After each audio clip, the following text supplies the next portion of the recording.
സിമ്പിളായിട്ടൊരു sandwich ഉണ്ടാക്കിയാലോ? ഇതിലേക്കായിട്ട് സവാളയും തക്കാളിയും വട്ടത്തിൽ കട്ട് ചെയ്ത് വെച്ചു. പിന്നെ ക്യാരറ്റും ക്യാബേജും നീളത്തിൽ ഒന്ന് അരിഞ്ഞു വെച്ചിട്ടുണ്ട് കേട്ടോ. അത് ഇനി നമ്മുടെ മറ്റേ മയോണൈസൊക്കെ അടിച്ചെടുത്തിട്ടുണ്ടായിരുന്നു. സോസ് മേടിച്ചാട്ടോ. പിന്നെ സാൻഡ്വിച്ചിൻ്റെ മെഷീനൊക്കെ ഒന്ന് എടുത്ത് റെഡിയാക്കി വെച്ചിട്ടുണ്ട്. പിന്നെ ബ്രെഡും എടുത്ത് വെച്ചിട്ടുണ്ട്.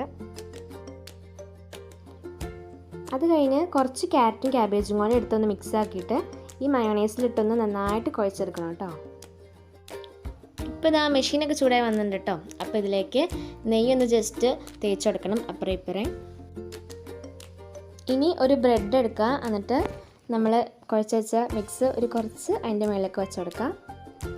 പിന്നെ നമ്മൾ കട്ട് ചെയ്ത് വെച്ച 2 സവാളയും തക്കാളിയും കൂടെ വെച്ച് കൊടുക്കാം. പിന്നെ ഇതൊക്കെ ഉണ്ടാക്കുന്നത് ഇക്കാക്കായ കേട്ടോ, ഞാനല്ല. ഇക്കാക്ക ഇതിൻ്റെയൊക്കെ പെർഫെക്റ്റ് ആണ്. എനിക്ക് അത്ര താല്പര്യമൊന്നുമില്ല കേട്ടോ ഉണ്ടാക്കുന്നതിനോട്.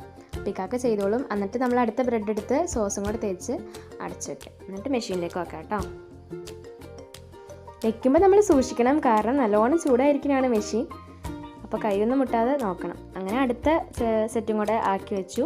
ഇനി അടച്ചു കൊടുത്തു കേട്ടോ. അപ്പോൾ വെന്ത് കഴിയുമ്പോൾ ഒരു ലൈറ്റ് തെളിയും കേട്ടോ. പച്ചയാണോ റെഡാണോ ഞാൻ ഓർക്കല്ല, ഇക്കൊക്കെയാണ് ചെയ്തത്. അപ്പോൾ വെന്തോന്ന് നമുക്ക് മനസ്സിലാക്കാം. അങ്ങനെ തുറന്നെടുക്കാം കേട്ടോ.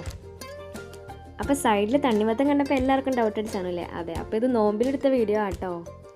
എഡിറ്റ് ചെയ്തില്ലായിരുന്നു, അപ്പോൾ അതാട്ടോ ഇടാണ്ടിരുന്നത്. പിന്നെ എക്സാം തീരട്ടെ വിചാരിച്ചപ്പോൾ എക്സാം ഫ്രൈഡേ ആണ് തീരുള്ളൂ. +1 ഫ്രൈഡേ ആണ്. SSLC +2 എനിക്ക് അറിയില്ല. ഇപ്പോൾ എല്ലാം റെഡിയായി കഴിഞ്ഞു കേട്ടോ. നമ്മളെല്ലാം കട്ട് ചെയ്ത് വെച്ചു. അങ്ങനെ കഴിച്ചു കേട്ടോ. സത്യസന്ധമായ അഭിപ്രായം പറയുവാണ്, നല്ല ടേസ്റ്റ് ഉണ്ടായിരുന്നു കേട്ടോ. സോസിലും മയോണൈസിലൊക്കെ മുക്കി കഴിച്ചു. മയോണൈസിൽ മുക്കേണ്ട കാര്യമില്ല, നമ്മൾ ഓൾറെഡി ആ ക്യാബേജും ക്യാരറ്റും മയോണൈസിൽ മുക്കിയാണ് വച്ചേക്കുന്നത്. എന്നാലും നമ്മുടെ ഒരു ആശ്വാസത്തിന് മുക്കിയതാണ്. അപ്പോൾ വീഡിയോ ഇഷ്ടപ്പെട്ട എന്തായാലും ഫീഡ്ബാക്ക് പറയണേ. അപ്പോൾ ഓക്കെ, ബൈ.